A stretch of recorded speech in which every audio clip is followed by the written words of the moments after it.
Hey everybody, and welcome to another Top 10 Movie Mistakes.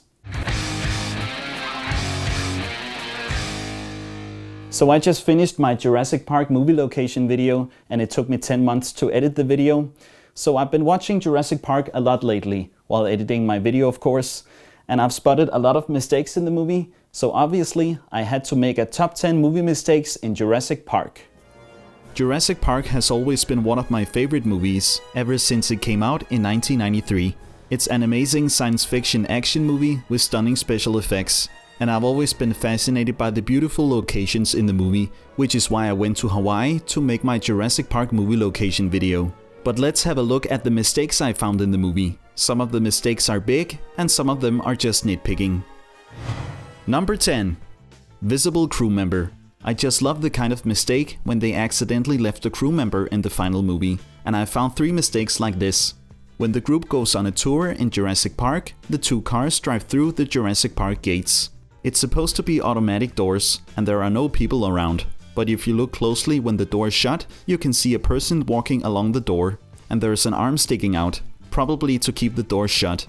When Dennis Nedry escapes with the stolen dinosaur embryos, he crashes into a road sign in his Jeep. He's supposed to be alone in the jungle, but when we see his point of view heading towards the road sign, you can actually see a person walking out of frame. He's only visible for a couple of frames, so you need to pause the movie to really see it. And then there's the scene when our main characters are in the control room. A raptor tries to get inside by opening the door. When the door opens, you can see a crew member in the reflection. He's probably the one controlling the raptor. Number 9. The Jurassic Park fence.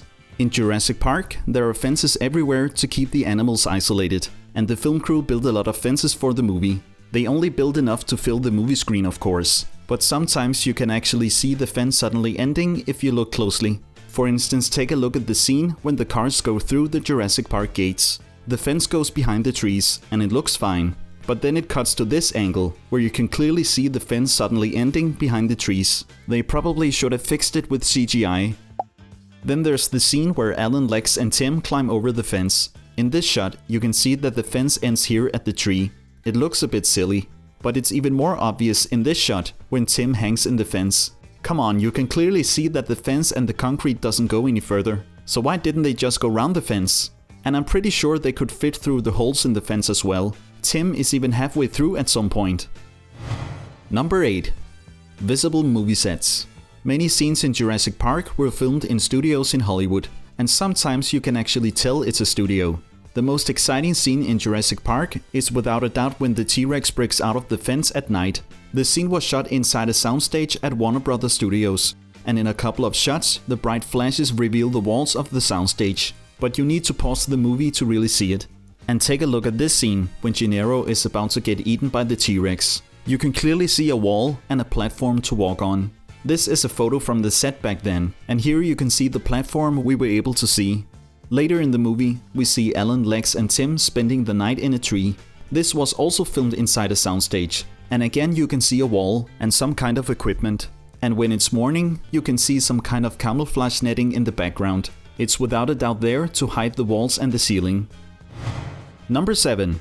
Visible stunt doubles.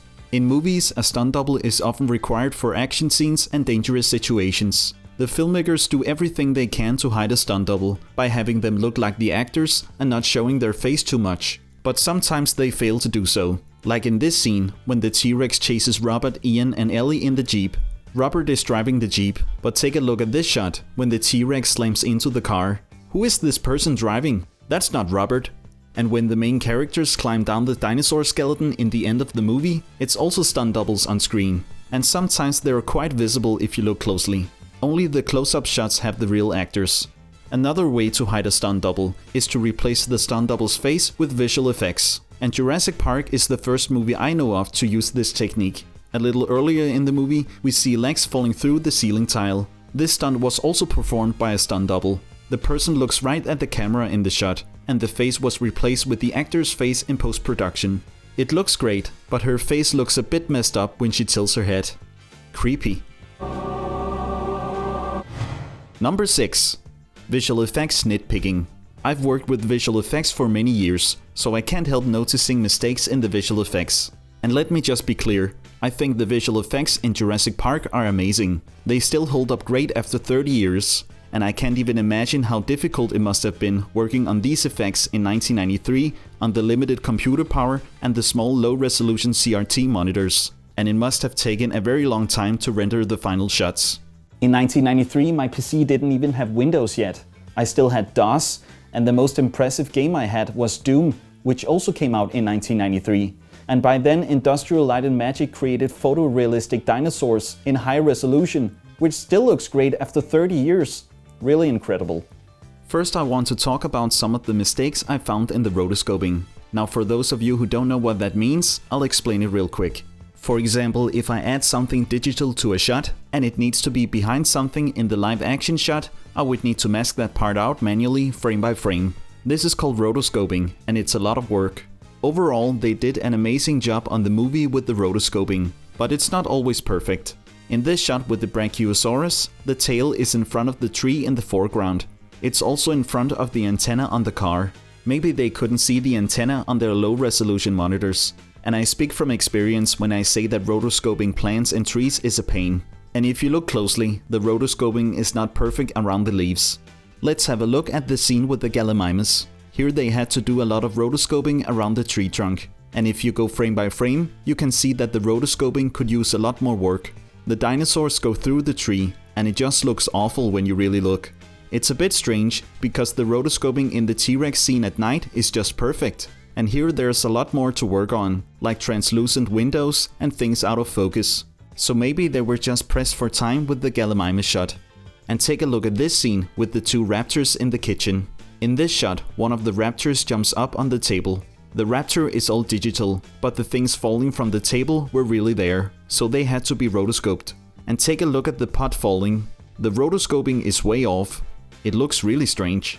Now, the weirdest mistake in the whole movie happens in the final scene with the T-Rex. A raptor is about to attack the main characters, and then the T-Rex grabs the raptor in its mouth. And if you go frame by frame, you'll see that the raptor actually disappears completely for one frame, and then reappears in the next frame. I guess it's some kind of glitch in the rendering process, but I find this really funny. It's completely gone. Number 5. The security camera. I remember spotting this mistake in the 90s when I was a kid. Dennis Nedry is talking on the phone with somebody on the e-stock, and at the same time he's watching the guy live through a security camera. But it's actually just a video file playing on the computer. You can even see the progress bar moving at the bottom. And I just love that they covered the pause button with the mouse cursor.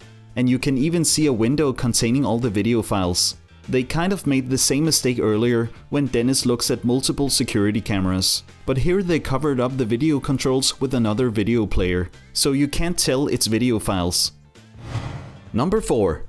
The T-Rex chase scene. I already talked about this one in my Jurassic Park movie location video. The scene was filmed on the Warner Brothers backlot known as the Jungle. And in the movie, the chase scene seems to take place on a very long curved road. But the road here at Warner Brothers Studios is only about 100 meters long, so they use the same part of the road over and over. You can actually see the T-Rex running past the same trees. Take a look at these two trees crossing each other, and then 11 seconds later they appear again. And then here very clearly when the T-Rex breaks the tree on the road. And here yet again at the end of the scene when the T-Rex gives up. And let's have a look at the other direction. Take a look at these plants and the rocks in the background. And then let's go to the last shot of the scene. Here they drive in the exact same spot again. They didn't go anywhere. Even though it feels like a thrilling chase scene, you'll also notice that the Jeep doesn't drive very fast in most of the shots, which makes sense since they didn't have a lot of road. This is like 8 miles per hour if I had to guess. I think a pogo stick would be faster. Number 3. Continuity mistakes.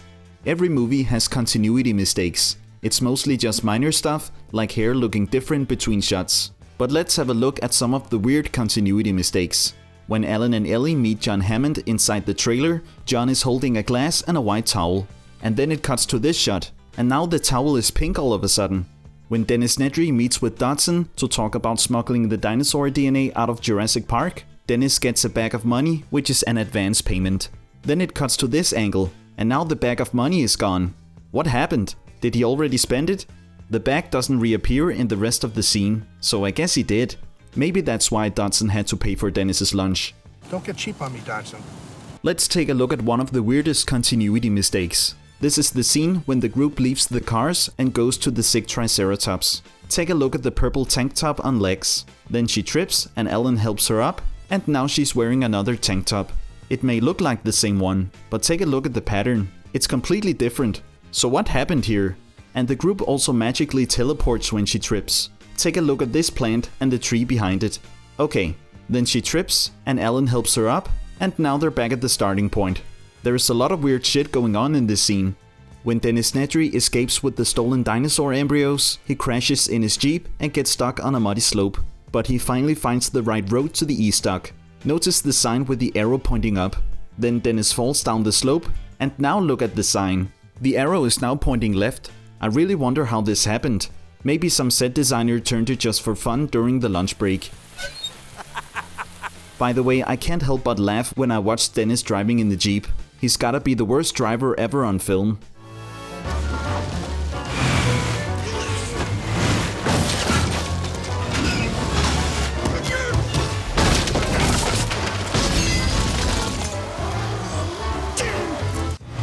Number 2. Visible movie equipment. I love this kind of mistake too, and there's a lot of them in Jurassic Park. In the first scene of the movie, we see a group of workers loading a crate into a pen with a velociraptor inside of it. The raptor gets out and starts eating a worker. When the raptor pulls the worker up, you can actually see the stunt wire pulling the man. And I gotta mention, you can clearly see that the crate is empty, which is really stupid. There's no raptor, and the stun guns go off at nothing. And take a look at the worker who gets eaten by the raptor. If you look through the crate, you can see that his legs are just lying on the ground. So what's he screaming for?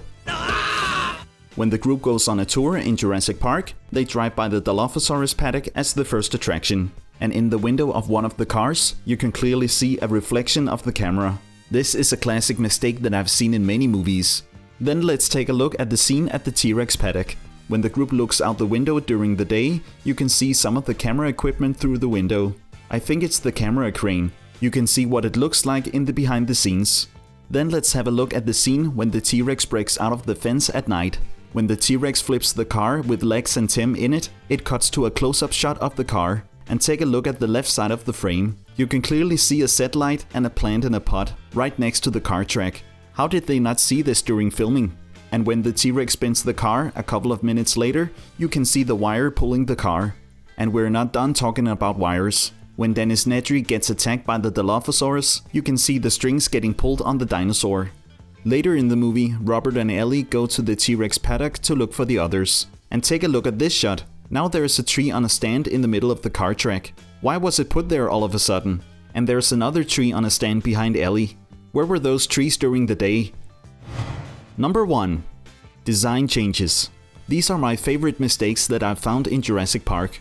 When we meet Ellen and Ellie at the dig site in Montana, we see Ellen running to the trailer to meet John Hammond. Notice how Ellen opens the door. The hinges are on the right side, and then it cuts to inside the trailer, and now the hinges are on the other side. The interior shots of the trailer were filmed on a set in a studio. I think the actual trailer would be too small to fit a film crew inside. And the trailer is also a lot bigger from the inside. Look at the distance between John and Ellie, and take a look at the kitchen and the tables. And then look at the trailer from the outside. Not a chance all of that would fit in there. If we see a building in a movie, it's quite normal that the exterior shots and the interior shots were not filmed at the same place. The visitor center in Jurassic Park is a good example. It was a big set they built for the movie in Hawaii, but there was nothing inside it. Only exterior shots were filmed here. All the interior shots were filmed in a studio in Hollywood. So how did they pull off this shot, where we see the exterior and the interior at the same time? Well, a small part of the exterior was also built for the set in Hollywood, so they could walk through the doors. Here's another shot of the entrance, and this is the exterior set in Hawaii. And if you compare the two sets, you can see some differences. It's not an exact copy. The roof looks all different, and the concrete looks different, and many other details as well. Here's another example of the same kind of mistake. The emergency bunker was also built as a set in Hawaii, but again only the exterior shots were filmed here. All the interior shots of the emergency bunker were filmed in a studio in Hollywood. And here's the funny part. Take a look at the door from the inside. The handle is on the right side of the door, but from the outside, the handle is now on the other side. How did the set designers keep making this mistake? But it gets even worse. Take a good look at the interior part again. There are stairs leading up to the door and red railing. Now let's see Robert and Ellie opening the door again. Nothing. The stairs and the railing are now gone. It's just a small room and you can barely fit 2 people in there. I find this really funny. And here's the weirdest example of a set design suddenly changing. This is the scene at night again when the T-Rex breaks out of the fence. Take a good look at the plants and trees behind the fence when Ellen is trying to save the kids from the T-Rex. Ellen and Lex end on top of the concrete along the fence. And now there's suddenly a 100-meter drop behind them, and there are only trees and plants at the bottom. This is so weird. How did the T-Rex even stand behind the fence a few minutes earlier? And where was this big drop during the day? Look, there are just trees and plants behind the fence, and no drop. Anyway, after the drop suddenly appears, the T-Rex pushes the car over the edge with Tim inside the car.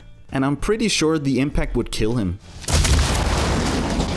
A few scenes later, Robert and Ellie go to the T-Rex paddock in a jeep to look for the others. Ellie looks over the edge and sees the other car at the bottom. Again, look at the trees and plants behind the concrete. There's no drop. How did they make this big mistake? And I also want to know how Robert and Ellie got down there. She looks down and then it cuts to them searching the car at the bottom. It must have taken hours climbing down there. Or maybe they just took the same shortcut as Tim did.